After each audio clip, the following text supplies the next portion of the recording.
ta bi tạ ta đá ta hiến thì bếp xôi là khu thăm thờ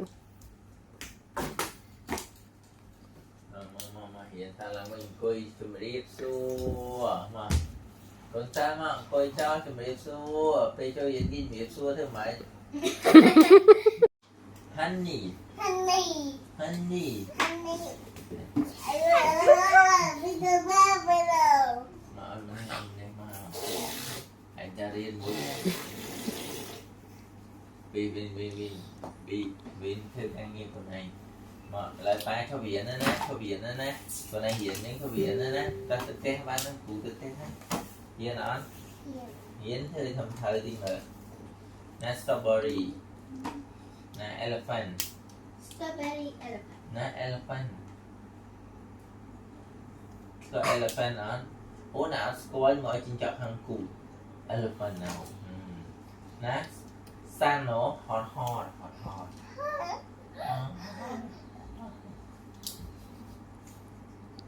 nè ladybug ha tụi mày cười nè ladybug baby nè ladybug mà thề cha mẹ nó nè ladybug another we are on the bus we are on the bus go round swish the door on the bus stay open and shut the door on the bus stay open and shut all through the town the baby on the bus go baby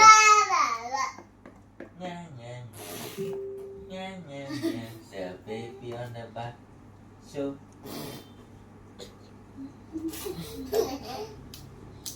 the mommy on the bus go again baby the mommy on the bus go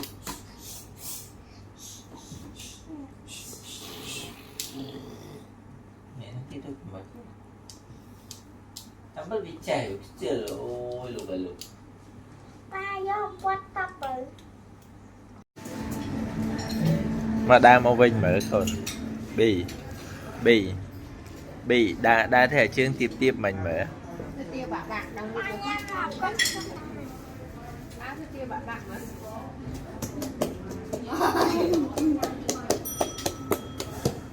đó đa vinh mở Sudah say.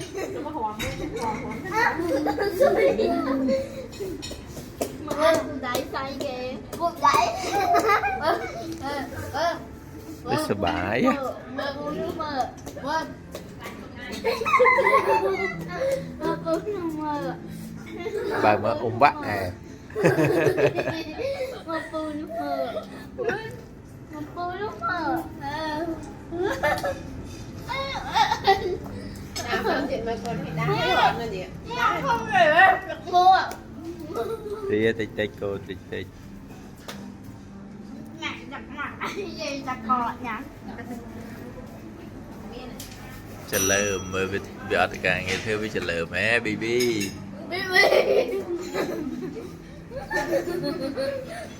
nó hoảng Không hơn phải bây giờ. Mà con thầy sao bạn Quyên sẽ cái nó khổ mà. nên nó